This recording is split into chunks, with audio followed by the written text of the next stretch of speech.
नमस्कार, मैं हूं संतोष पाठक और आप देख रहे हैं युगचरण यूट्यूब प्लेटफॉर्म। आज की कहानी की शुरुआत करने से पहले आपसे एक अपील, एक आग्रह। अगर आपने अभी तक इस यूट्यूब प्लेटफॉर्म को सब्सक्राइब नहीं किया है तो आगे बढ़िए, युगचरण यूट्यूब प्लेटफॉर्म को सब्सक्राइब कीजिए, इसके वीडियो को देखिए, पसंद आया तो लाइक कीजिए, शेयर कीजिए, ज्यादा से ज्यादा लोगों तक पहुंचाइए और कमेंट करके जरूर बताइएगा कि युगचरण यूट्यूब प्लेटफॉर्म के वीडियो आपको कैसे लग रहे हैं। अब आज की कहानी की शुरुआत। बिहार की राजनीति में जबरदस्त धमाल मचा हुआ है। बिहार की राजनीति लगातार नए नए रंग बदलती हुई नजर आ रही है, नए नए रंग दिखाती हुई नजर आ रही है। लेकिन इस बीच बिहार की राजनीति में कई तरह के हनुमान भी पैदा होते हुए नजर आ रहे हैं। और जब जिक्र बिहार की राजनीति का होता है, बिहार की राजनीति में हनुमान का होता है, तो याद चिराग पासवान आते हैं, याद नरेंद्र मोदी आते हैं, याद नीतीश कुमार आते हैं और याद 2020 का विधानसभा चुनाव आता है। 2020 का विधानसभा चुनाव, चिराग पासवान अपने आप को नरेंद्र मोदी का हनुमान बताते हुए एनडीए गठबंधन के खिलाफ विधानसभा चुनाव में उतर गए।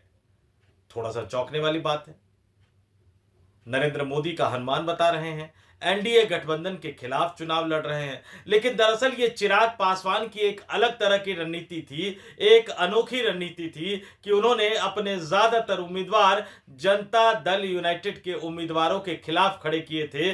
भारतीय जनता पार्टी जिन सीटों पर चुनाव लड़ रही थी उन सीटों पर चिराग पासवान ने अपने उम्मीदवार खड़े करने से परहेज ही किया था। तो नीतीश कुमार एनडीए गठबंधन में शामिल थे, भारतीय जनता पार्टी के सहयोगी के तौर पर चुनाव लड़ रहे थे। लेकिन उन्हीं भारतीय जनता पार्टी के दिग्गज नेता, देश के प्रधानमंत्री नरेंद्र मोदी का हनुमान बताते हुए चिराग पासवान बिहार के विधानसभा चुनाव में उतर गए और नीतीश कुमार की पार्टी जनता दल यूनाइटेड का उन्होंने एक तरह से बंटाधार कर दिया। और कैसे बंटाधार कर दिया ये आप तमाम लोग जानते होंगे, लेकिन मैं आंकड़ों के लिहाज से एक बार फिर बता देता हूं कि चिराग पासवान ने नीतीश कुमार की पार्टी जनता दल यूनाइटेड के खिलाफ 2020 के विधानसभा चुनाव में जो उम्मीदवारों को उतारा था, उन्होंने क्या कमाल कर दिया। भारतीय जनता पार्टी 2020 के विधानसभा चुनाव में 110 सीटों पर चुनाव लड़ी थी और उसे 74 सीटों पर जीत हासिल हुई थी। 2015 के मुकाबले उसे 21 सीटों का फायदा हुआ था। वही नीतीश कुमार की पार्टी भारतीय जनता पार्टी के साथ गठबंधन में शामिल पार्टी थी, एनडीए गठबंधन का हिस्सा थी और नीतीश कुमार भारतीय जनता पार्टी के 110 सीटों के मुकाबले 5 ज्यादा सीटों पर यानी 115 सीटों पर चुनाव लड़े थे। लेकिन उन्हें सिर्फ 43 सीटों पर जीत हासिल हो पाई और जनता दल यूनाइटेड को, नीतीश कुमार की पार्टी को 2020 के विधानसभा चुनाव में 28 सीटों का नुकसान झेलना पड़ा था 2015 के विधानसभा चुनाव के मुकाबले। इस आंकड़े को एक बार फिर से आपके सामने रख देता हूं। बीजेपी 110 सीटों पर चुनाव लड़ी, 74 सीटें जीती, 21 विधायकों का फायदा हुआ। जनता दल यूनाइटेड 115 सीटों पर चुनाव लड़ी, सिर्फ 43 सीटों पर जीत हासिल कर पाई और उसे 28 सीटों का नुकसान हुआ। और इस 28 सीटों के नुकसान के कारण बिहार की राजनीति बदल गई। नीतीश कुमार छोटे भाई की भूमिका में आ गए। एक पल को तो नीतीश कुमार ने यह सोचा कि वो बिहार के मुख्यमंत्री नहीं बनते, लेकिन भारतीय जनता पार्टी को यह मालूम था कि अगर वो नीतीश कुमार को मुख्यमंत्री नहीं बनाएंगे तो वो पाला बदल लेंगे, सरकार गिर जाएगी। तो शीर्ष स्तर पर बीजेपी के आला कमान ने यह फैसला किया, नीतीश कुमार को फिर से मुख्यमंत्री बनाया गया। लेकिन उसके बाद गाहे बगाहे भारतीय जनता पार्टी के नेता नीतीश कुमार को उनकी राजनीतिक हैसियत के बारे में बताते रहते हैं कि कम सीटें आने के बावजूद देखिए हमने गठबंधन का धर्म निभाते हुए नीतीश कुमार को बिहार का मुख्यमंत्री बना दिया। 2020 से गुजरते गुजरते आगे बढ़ते बढ़ते 2025 का समय आ गया।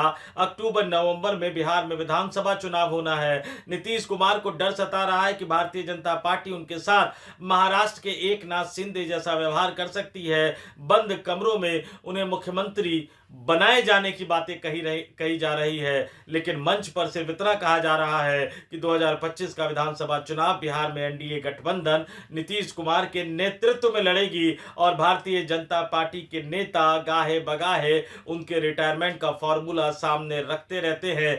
हुकुमदेव नारायण यादव भारतीय जनता पार्टी के पूर्व सांसद, जिनके भाषण की तारीफ देश के प्रधानमंत्री नरेंद्र मोदी सदन के अंदर कर चुके हैं, उन्होंने कहा कि 2025 में चौंकाने वाला नतीजा सामने आएगा, भारतीय जनता पार्टी का मुख्यमंत्री बनेगा। तो अभी कुछ ही दिन पहले नरेंद्र मोदी सरकार में मंत्री रह चुके बीजेपी के वरिष्ठ नेता, दिग्गज नेता अश्विनी चौबे ने यहां तक कह दिया कि नीतीश कुमार को दिल्ली जाना चाहिए। एनडीए गठबंधन के नेता के तौर पर पूरे देश में एनडीए को मजबूत करना चाहिए और उनको उप प्रधानमंत्री बनाया जाना चाहिए। यानी कुल मिलाकर लब्बो लुआब यह है कि बीजेपी किसी भी तरह का आश्वासन देती रही हो, लेकिन नीतीश कुमार की पार्टी के नेताओं के मन में यह डर बैठ गया है और यह डर बेवजह नहीं है, यह डर बिना वजह नहीं है।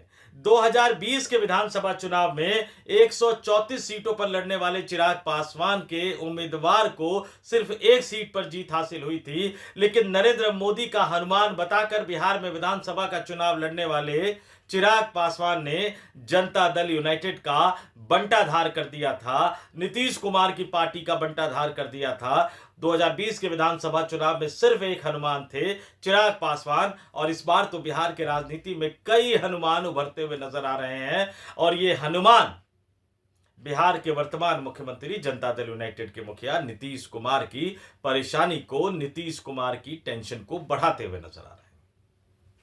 कैसे बढ़ाते हुए नजर आ रहे हैं, एक एक करके हम जिक्र करते हैं। चिराग पासवान पिछली बार हनुमान थे, इस बार एनडीए गठबंधन में आधिकारिक तौर पर शामिल है, मोदी सरकार में मंत्री हैं, तो एनडीए गठबंधन के हिस्से के तौर पर ही चुनाव लड़ेंगे। वो 40-45 सीटें मांग रहे हैं, लेकिन 20 सीटों के आसपास एनडीए गठबंधन में उनको चुनाव लड़ने के लिए मिल सकता है। लेकिन नए राजनीतिक दलों की, नए नेताओं की बिहार में भरमार हो गई है और ये हर नेता अपने आप में आशंका पैदा कर रहा है कि कहीं ये नीतीश कुमार के लिए उसी तरह से हनुमान तो साबित नहीं होंगे जिस तरह से चिराग पासवान 2020 के विधानसभा चुनाव में हो गए थे। और इसमें जो सबसे पहला नाम आता है प्रशांत किशोर, चुनावी विश्लेषक, नरेंद्र मोदी की केंद्र में सरकार बनवाने में महत्वपूर्ण भूमिका निभाने वाले, एक जमाने में नरेंद्र मोदी के बड़े चुनावी रणनीतिकार हुआ करते थे, बाद में वो जनता दल यूनाइटेड के भी बड़े नेता बने, नीतीश कुमार के भी करीबी नेता बने, मुख्यमंत्री आवास में रहने लग गए थे। इस देश के कई राज्यों में सत्तारूढ़ पार्टी का इलेक्शन कैंपेन प्रशांत किशोर संभाल चुके हैं, लेकिन अब वो अपने गृह राज्य में सरकार बनाने की जद्दोजहद में लगे हुए हैं।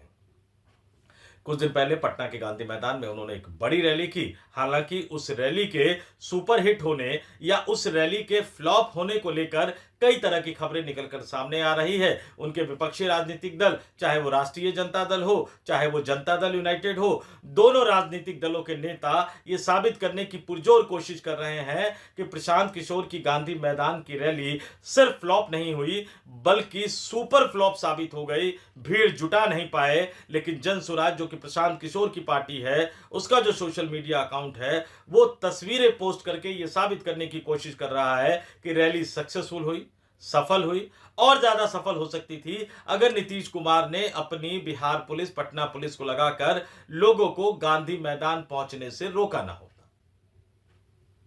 तो रैली की सफलता और असफलता को लेकर कई तरह के दावे किए जा रहे हैं, लेकिन प्रशांत किशोर से नीतीश कुमार को सबसे ज्यादा चिंता हो रही है। मैंने कहा कि बीजेपी का बैकग्राउंड, बीजेपी के बड़े नेता के कहने पर नीतीश कुमार ने उन्हें अपनी पार्टी में एक बड़ा पद दिया था, मुख्यमंत्री आवास में रहने के लिए जगह भी दे दी थी। इस बात का खुलासा नीतीश कुमार खुद सार्वजनिक तौर पर कर चुके हैं।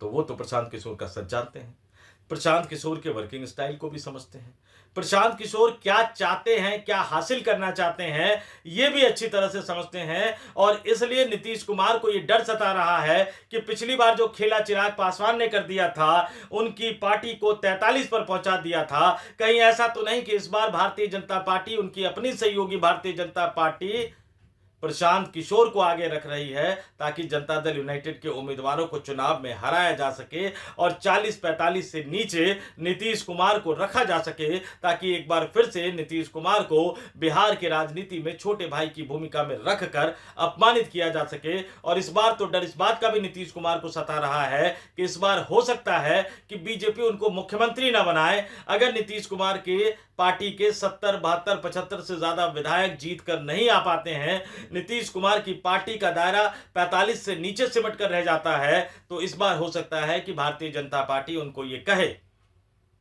कि हमने 20 वर्षों तक आपको मुख्यमंत्री बनाने के लिए समर्थन देकर रखा, अब भारतीय जनता पार्टी को आप समर्थन दे दीजिए, भारतीय जनता पार्टी के उम्मीदवार को मुख्यमंत्री मान लीजिए। और खेले कई तरह के किए जा रहे हैं, सीट बंटवारे से लेकर कौन कौन सी सीट किसके खेमे में जाएगी, किस सीट पर किसके उम्मीदवार खड़े होंगे, ये सारा खेल तो नीतीश कुमार अब धीरे धीरे समझते हुए नजर आ रहे हैं कि आखिर उनके साथ हो क्या रहा है। लेकिन बिहार की राजनीति में अकेले प्रशांत किशोर ही एक हनुमान के रूप में उभरते हुए नजर नहीं आ रहे हैं। महाराष्ट्र से संबंध रखने वाले शिवसेना के नेता के दामाद, जो कि आईपीएस अधिकारी रहे हैं, पुलिस अधिकारी रहे हैं, बिहार में उन्हें सिंघम के रूप में जाना जाता है, उन पूर्व आईपीएस अधिकारी शिवदीप लांडे ने भी कुछ दिन पहले हिंद सेना पार्टी नाम से अपना एक नया राजनीतिक दल बनाने की घोषणा कर दी है, ये बोलते हुए कि महाराष्ट्र से वो आते जरूर है लेकिन बिहार उनकी कर्म भूमि है। यानी इशारा साफ कर दिया, बिहार में प्रेस कॉन्फ्रेंस किया, बिहार में राजनीतिक दल के गठन का ऐलान कर दिया और इशारा साफ कर दिया कि वो बिहार में विधानसभा का चुनाव लड़वाएंगे। लड़ेंगे या नहीं लड़ेंगे वो तो साफ नहीं, लड़वाएंगे मतलब पार्टी के बैनर तले उम्मीदवार वो खड़ा करेंगे। तो क्या ये इस बार 2020 के विधानसभा चुनाव में नीतीश कुमार के लिए चिराग पासवान की तरह का हनुमान साबित होने जा रहे हैं? और ये दोनों ही काफी नहीं है, एक और नेत्री हैं पुष्पम प्रिया चौधरी, इनकी पार्टी है प्लूरल्स पार्टी। 2020 के विधानसभा चुनाव में लड़ी थी, बिहार की सभी 243 विधानसभा सीटों में से 47 सीटों पर इन्होंने अपने उम्मीदवार खड़े किए थे। जीत एक भी सीट पर हासिल नहीं हो पाई, जबकि उस समय ये अपने आप को मुख्यमंत्री पद का दावेदार तक बताने लग गई थी। लेकिन अब एक बार फिर से 2025 के विधानसभा चुनाव के रन में उतरने की तैयारी वो कर रही है। कई और राजनीतिक दल भी हैं। मुकेश सहनी पिछली बार एनडीए गठबंधन के घटक के तौर पर चुनाव लड़े थे, इस बार वो कहां जाएंगे, क्या करेंगे, ये तय नहीं है। इनको भी हनुमान बना सकती है भारतीय जनता पार्टी। पशुपति पारस है, पिछली बार भारतीय जनता पार्टी ने उनको मंत्री बनाए रखा, चिराग पासवान को धोखा दे दिया, उसके बाद लोकसभा चुनाव में सारी सीटें चिराग पासवान को उठा के दे दी।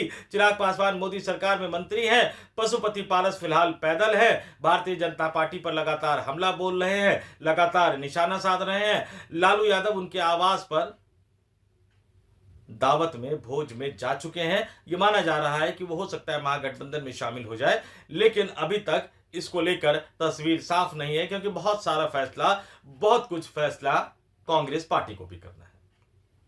और इन तमाम राजनीतिक दलों के बीच में, इन तमाम राजनीतिक घमासान के बीच में कन्हैया कुमार के नेतृत्व में जिस तरह से कांग्रेस पार्टी के युवा कार्यकर्ताओं ने एक लंबे अरसे बाद, बल्कि कई वर्षों बाद पटना की सड़कों पर धमाल मचाया। जिस दिन गांधी मैदान में प्रशांत किशोर रैली कर रहे थे, उसी दिन पटना की सड़कों पर प्रदेश कांग्रेस कार्यालय से मुख्यमंत्री आवास तक मार्च निकालकर पुलिस से भिड़ंत करके अपनी गिरफ्तारी देकर कन्हैया कुमार ने कांग्रेस को बिहार की राजनीति में फिर से जीवित कर दिया है। उनके खिलाफ, उनके समर्थकों के खिलाफ मामला दर्ज हो गया है और इससे लग रहा है कि अगर मामला दर्ज हो गया है तो कन्हैया कुमार भी बड़े नेता बनने की ओर अग्रसर है। अब वो नेता बनेंगे या हनुमान बनेंगे?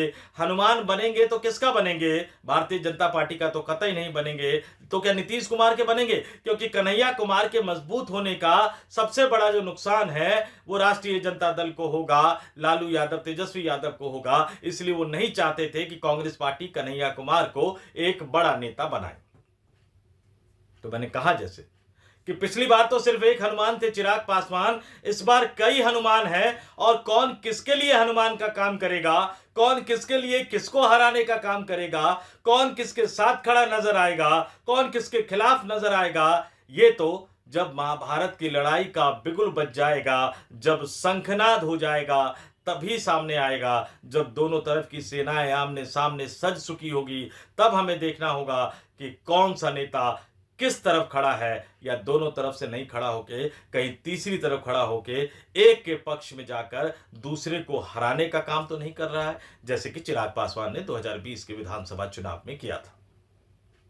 इसलिए मैंने कहा कि बिहार की राजनीति उलझती हुई नजर आ रही है, फंसती हुई नजर आ रही है। पिछली बार एक हनुमान थे, इस बार कई हनुमान हैं। पिछली बार नीतीश कुमार को समझ नहीं आया था कि ऐसा भी उनके साथ हो सकता है। इस बार नीतीश कुमार खेला समझ गए हैं, तो क्या वो खुद भी कोई अपना हनुमान बनाकर भारतीय जनता पार्टी को चोट पहुंचा पाएंगे? इन तमाम सवालों के जवाब आपको आने वाले दिनों में मिलेंगे, क्योंकि जैसा मैंने कहा कि बिहार की राजनीति में लगातार रोजाना नए नए पन्ने जुड़ते चले जा रहे हैं। तो इस वीडियो में इतना ही। मुझे यानी संतोष पाठक को दीजिए इजाजत। जाते जाते फिर आपसे अपील करूंगा, आग्रह करूंगा, अगर आपने अभी तक इस YouTube प्लेटफॉर्म को सब्सक्राइब नहीं किया है तो आगे बढ़िए, युग चरण YouTube प्लेटफॉर्म को सब्सक्राइब जरूर कीजिए। नमस्कार।